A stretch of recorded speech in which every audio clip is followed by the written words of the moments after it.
Hello प्यारे प्यारे बच्चों।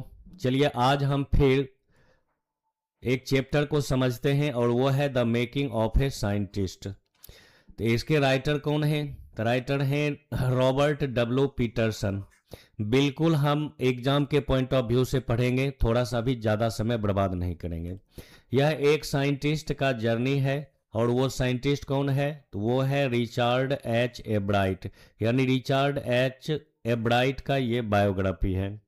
अब कुछ की पॉइंट्स को समझते हैं जिसके बगैर चैप्टर को समझना संभव नहीं है। फर्स्ट है रिचर्ड एच एब्राइट, जिसको इसकी मदर इसे रीची कह के बुलाती है, ठीक है। यानी रिचर्ड एच एब्राइट का ही दूसरा नाम है रीची। सेकेंड कैरेक्टर है उनकी मदर, जो कि इनका पूरा देखभाल करती है। थर्ड है जेम्स आर वोंग, जो कि रिचर्ड एब्राइट के फ्रेंड हैं और वो भी एक साइंटिस्ट ही हैं। दोनों रूममेट हैं और दोनों साथ ही प्रयोग करते हैं। फोर्थ है डॉक्टर फ्रेडरिक अर्कहार्ट। डॉक्टर फ्रेडरिक अर्कहार्ट, जो कि यूनिवर्सिटी ऑफ टोरंटो कनाडा के प्रोफेसर हैं और इन्होंने ही एक बुक लिखा है जिसका नाम है the travels of monarch 10। The travels of monarch 10, जिसमें लिखा गया है कि how monarch butterflies migrate to Central America, यानी किस तरह से मोनार्क बटरफ्लाई जो है वह माइग्रेट करके सेंट्रल अमेरिका चला गया, ठीक है। यानी माइग्रेट करना होता है एक जगह से दूसरे जगह जाना। और नेक्स्ट है सिक्स्थ में रिचर्ड वेहरर, ठीक है। रिचर्ड वेहरर, जो कि एक सोशल स्टडी के टीचर भी हैं और रिचर्ड एच इब्राइट यानी रीची के एडवाइजर भी हैं। ये इन्हें टाइम टू टाइम एडवाइस भी देते हैं, यानी एक मेंटर का काम भी करते हैं। आप अगर चाहें तो इसका स्क्रीनशॉट ले लें और बार बार रिवाइज कर लें ताकि आपको चैप्टर समझने में बिल्कुल मदद मिले, ठीक है। चलिए चलिए नेक्स्ट समझते हैं कि मात्र 22 साल की उम्र में रिचर्ड एच इब्राइट जो था उन्होंने एक पेपर पब्लिश किया था। पेपर मीन्स आर्टिकल, पेपर था, आर्टिकल उसमें लेख लिखा हुआ था, ठीक है। तो एक पेपर पब्लिश किया था उन्होंने proceedings of the national academy of science में, ठीक है। और इस पेपर में उन्होंने किस चीज़ के बारे में लिखा था कि हाउ सेल्स वर्क, यानी सेल्स कैसे काम करता है। और ये पहला स्टूडेंट था, फर्स्ट कॉलेज स्टूडेंट था जिसका कि proceedings of the national academy of science में पेपर पब्लिश हुआ था, क्योंकि इससे पहले कभी भी किसी भी कॉलेज स्टूडेंट का पेपर पब्लिश नहीं हुआ था, ठीक है। चलिए नेक्स्ट समझते हैं इनके अर्ली लाइफ और क्यूरियोसिटी को। तो इनको जो है इनका जन्म हुआ था रीडिंग में, ठीक है। रीडिंग कहाँ है? ये है पेंसिल्वेनिया में। और ये बचपन से ही बहुत ज़्यादा क्यूरियस थे, बचपन से ही बहुत ज़्यादा क्यूरियस थे किस चीज़ को कलेक्ट करने में? तो बटरफ्लाई को कलेक्ट करने में, रॉक्स को कलेक्ट करने में, फॉसिल्स को कलेक्ट करने में और कॉइन्स को कलेक्ट करने में। यहाँ देखिए सभी के सभी लिखे हुए हैं, ठीक है। जब ये ग्रेड सेकेंड में थे तब तक में ये 25 स्पेसीज मतलब होता है प्रजातियाँ, ठीक है। तो 25 स्पेसीज ऑफ बटरफ्लाइज ये कलेक्ट कर चुके थे, यानी रीडिंग में जितने भी स्पेसीज मिलते थे करीब करीब को ये कलेक्ट कर चुके थे। नेक्स्ट को समझते हैं कि इनके फादर जैसो डेथ कर गए थे कब? जब ये ग्रेड थर्ड में थे, यानी ये जब 3 में पढ़ रहे थे। ग्रेड थर्ड मतलब 3 होता है, जब ये 3 में पढ़ रहे थे तभी इनके फादर डेथ कर गए थे। और तब से इनकी माँ ही जो है सो इनका गाइड कहो, टीचर कहो, कंपेनियन कहो, यानी कंपेनियन मतलब क्या होता है? साथी, जो भी कहो। तब से इनकी माँ ही इनका पूरा हेल्प की थी, पूरा ख्याल इनका रखती थी, वही इन्हें इनकरेज किया करती थी, प्रत्येक दिन लर्निंग करने के लिए। वो इनके लिए जैसो माइक्रोस्कोप्स ला कर देती थी, टेलीस्कोप्स ला कर देती थी। टेलीस्कोप से जैसो ये क्या करते थे तो रात रात भर जैसो तारों को देखा करते थे, वही इनके लिए टेलीस्कोप्स भी ला कर देते थे, ठीक है। और जो इन्हें सिखाया करते थे कि एक्टिविटी के थ्रू कैसे किसी भी चीज़ को सीखा जाता है, ठीक है। नेक्स्ट समझते हैं कि इनकी माँ ने ही जैसो इन्हें एक बुक गिफ्ट की थी और उस बुक का क्या नाम था, the travels of monarch ten, जिसके बारे में हम इससे पहले भी डिस्कस कर चुके हैं कि वो डॉक्टर फ्रेडरिक अर्कहार्ट के द्वारा लिखा गया था। और उसमें क्या लिखा गया था, तो किस तरह से जैसो बटरफ्लाई माइग्रेट करता है। ठीक है, इसका हम पहले भी जिक्र कर चुके हैं।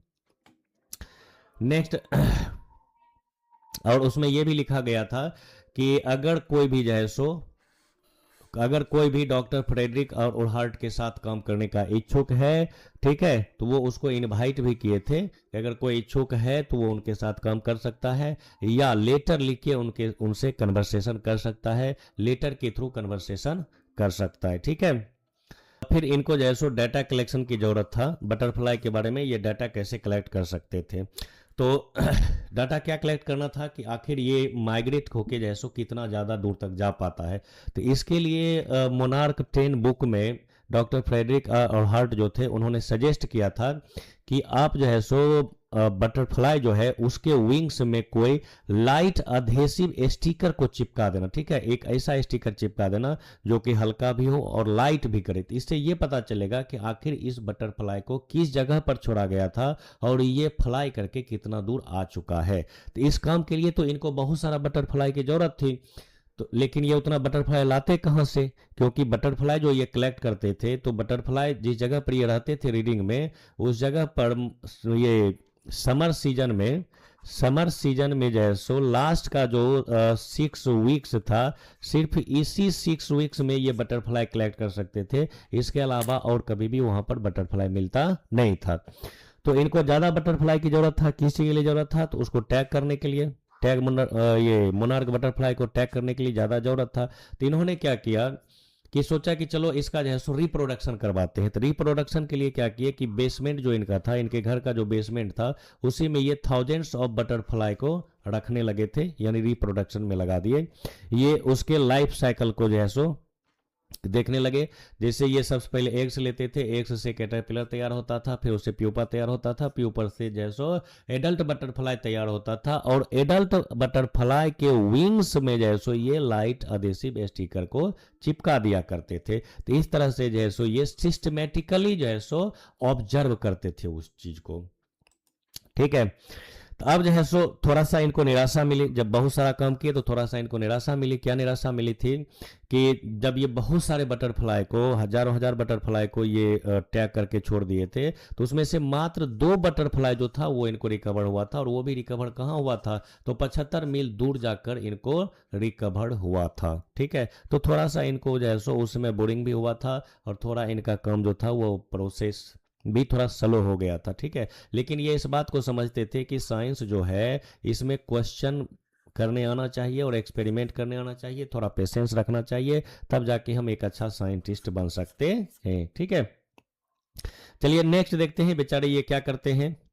क्या नेक्स्ट इनके जैसो एक साइंस फेयर में ये एक बार फेलियर हो गए थे, पहले उस चीज को जानते हैं। क्या इसके बाद जैसो ये क्या किए थे कि 7th ग्रेड में जब थे तो 7th ग्रेड में ये एक साइंस फेयर में भाग लिए थे। ठीक है, और यहाँ पर इन्हें एक बहुत ही बड़ा बिग लेसन सीखने को मिला था। क्या, तो इनका प्रोजेक्ट जो था, ये अपने प्रोजेक्ट को डिस्प्ले तो किए थे लेकिन इन्हें कोई भी प्राइज नहीं मिला था। जबकि देखिए यहाँ पर सबको प्राइज मिला है, बट इनको कोई भी प्राइज यहाँ पर नहीं मिला था। तो जब कोई भी प्राइज नहीं मिला था तो इनको पता चला था कि आखिर इनको जो है सो रियल एक्सपेरिमेंट करना है। ठीक है, सिर्फ डिस्प्ले करने से कोई भी फायदा नहीं होने वाला है। तो अब ये यहाँ पर गलती क्या किए थे सो पता है आपको, ये गलती किए थे कि ये उस चीज को लेके जैसो साइंस फेयर में चले गए थे जिसमें इनको कोई इंटरेस्ट नहीं था। क्योंकि ये बचपन से बटरफ्लाई कलेक्ट किए थे और ये वहां पर चले गए किस प्रोजेक्ट को लेके, तो slides of frog tissue project इनका था। और ये स्लाइड्स ऑफ फ्रॉग टिश्यू को जो है सो माइक्रोस्कोप के द्वारा वहां पर ये दिखाते, साइंस फेयर में दिखाए थे, जबकि इनमें इनको कोई ज्यादा इंटरेस्ट नहीं था। तो फिर आखिर जैसो ये स्लाइड्स ऑफ फ्रॉग टिश्यू में क्या दिखाते थे, तो ये फ्रॉग के स्किन को दिखाते थे, मसल्स को दिखाते थे, नर्व्स को दिखाते थे, ये ऑर्गन्स को दिखाते थे। ठीक है, यहां तक आपको समझ में आ गया होगा। चलिए, तो जब ये साइंस फेयर में फेलियर हो गए थे, फर्स्ट साइंस फेयर जो कि ग्रेड 7th में ये पार्टिसिपेट हुए थे, और जब इस जगह पर इनको जो है सो बिग फेलियर मिला था, तब जाके जो है सो इन्होंने क्या किया था कि डॉक्टर उडहर्ट जो थे, डॉक्टर उडहर्ट को इन्होंने लेटर लिखा था। क्यों लेटर लिखा था? क्योंकि इनको पता चल गया था कि एक्सपेरिमेंट करना इतना आसान नहीं है, अब हमें कहीं ना कहीं किसी न किसी की मदद तो लेनी ही पड़ेगी। तब जाके इन्होंने डॉक्टर उडहर्ट को जो है सो लेटर लिखा था, उनसे कन्वर्सेशन हुआ था, और और जैसो उनके बताए अनुसार जैसो ये सीरियस होके रिसर्च करने लगे थे। तब जाके जैसो तब जाकर जैसो इन्हें क्या होना शुरू हो गया, तो प्राइज मिलना शुरू हो गया था। तब ये साइंस फेयर में जाके जैसो विनर बने थे। ठीक है, विनिंग विनिंग साइंस फेयर में जाके ये विनर बने थे। ठीक है, तो जैसा कि आप जानते हो कि फर्स्ट इनका जब ये क्लास 8 ग्रेड में गए थे, 8th ग्रेड में जब ये थे, तो इन्होंने कैटरपिलर के बारे में जैसो किया था साइंस। क्या था कैटरपिलर के बारे में? तो आखिर कैटरपिलर जो है उसमें वायरस क्यों आता है? तो इनको लगा था कि बीटल जो है, तो ना बीटल क्या है, एक इंसेक्ट है, कीट है।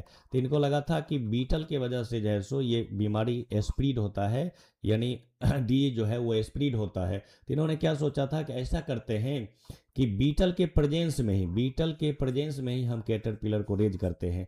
अगर जो है सो बीटल के वजह से कैटरपिलर में बीमारी अगर होता होगा तो ठीक है, उसमें बीमारी हो जाएगा, और अगर उसके पर्दा से नहीं होता होगा तो हमें ये भी पता चल जाएगा। तो इस तरह से इन्हें कोई आंसर नहीं मिला था, यानी जो है सो बीटल के वजह से उसको डिजीज होता था, इसका कोई भी इन्हें प्रमाण नहीं मिला था। ठीक है, प्रोजेक्ट सेकेंड को समझते हैं कि प्रोजेक्ट सेकेंड में जो है सो मोनार्क और वायसराय के बारे में जानते हैं।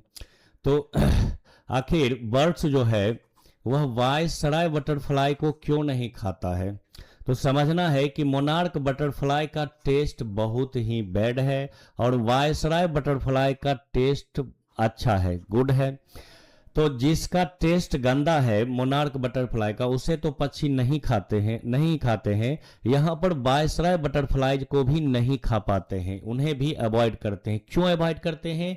क्योंकि वायसराय बटरफ्लाई जो है वह देखने में मोनार्क बटरफ्लाई जैसा लगता है, तो इस वजह से जो है सो पक्षी धोखा खा जाते हैं, वो पहचान ही नहीं पाते हैं कि कौन वायसराय बटरफ्लाई है और कौन जो है सो मोनार्क बटरफ्लाई है। इस वजह से जो है सो वायसराय बटरफ्लाई भी बच जाते हैं। तो जब इस चीज को वो साइंस फेयर में दिखाते हैं, इस प्रोजेक्ट को जब वो साइंस फेयर में दिखाते हैं, तो उन्हें फर्स्ट प्राइज मिलता है जूलॉजी में, और थर्ड मिलता है उन्हें ओवरऑल काउंटी साइंस फेयर में। ठीक है, चलिए, और इनका थर्ड प्रोजेक्ट है कि द गोल्डन स्पॉट्स, यानी मोनार्क प्यूपा जो था, मोनार्क प्यूपा के शरीर पर जो ये 12 टाइनी गोल्डन स्पॉट्स है, तो इसका यूज क्या है?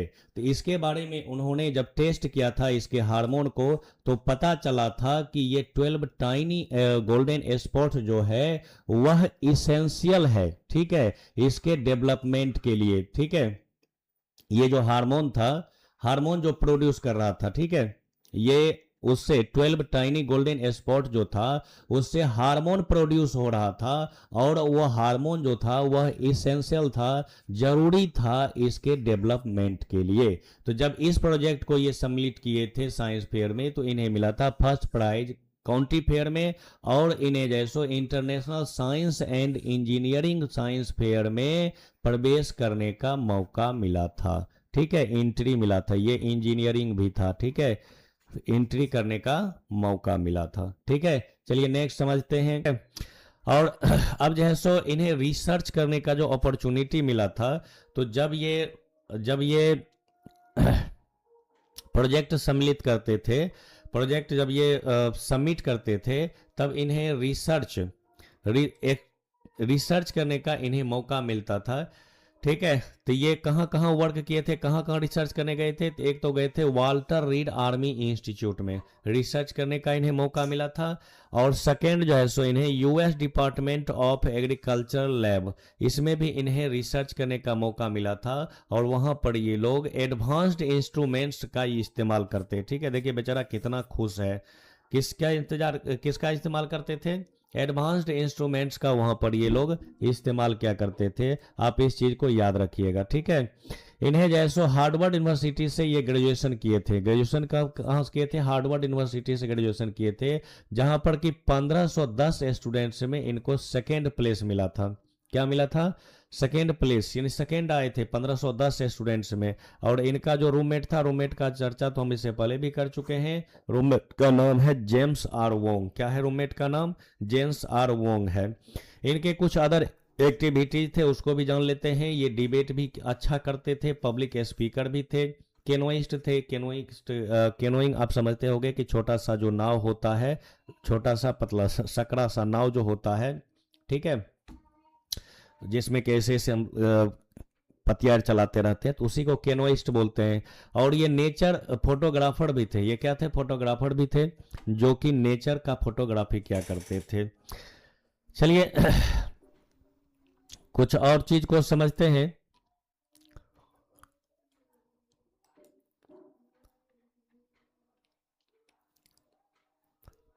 ठीक है, ये क्वालिटी, ये कभी कभी आपसे पूछेगा कि ऐसी कौन सी क्वालिटी थी जिसके कारण जो है सो रिचर्ड एब्राइट एक अच्छा साइंटिस्ट बना था। तो आप उसमें लिखिएगा कि शार्प माइंड था, तेज माइंड था, क्यूरियोसिटी रहती थी, हमेशा हार्डवर्क करता था, पेशेंस रखता था, साइंटिफिक थिंकिंग करता था, और एक्सलेंस के लिए डिजायरस था कि ज़्यादा अच्छा से अच्छा कैसे कर सके।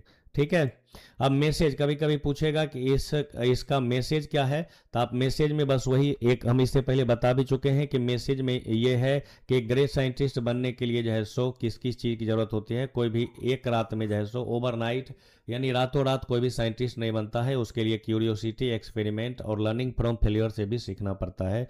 यानी कोई फेलियर हो गया फिर भी उसके बाद भी उसे लगा रहना पड़ता है, उसे सीखते रहना पड़ता है। कंक्लूजन में फिर वही इसका रिचर्ड एब्राइट का जो लाइफ है, बायोग्राफी जो है वो प्रूव करता है क्या, कभी कभी छोटे हॉबीज जो है ये भी बड़ी डिस्कवरी को जन्म देते हैं, क्योंकि ये बचपन से बटरफ्लाई कलेक्ट करते थे और वही चीज़ इन्हें हेल्प कर रहे हैं। ठीक है, अब ये वही कह रहा है कि साइंस क्या है कि स्टेप बाय स्टेप प्रोसेस है। ये सारी बातें बुक में लिखी गई है। इसलिए जैसो curiosity plus method is equal to discovery होता है। क्या होता है?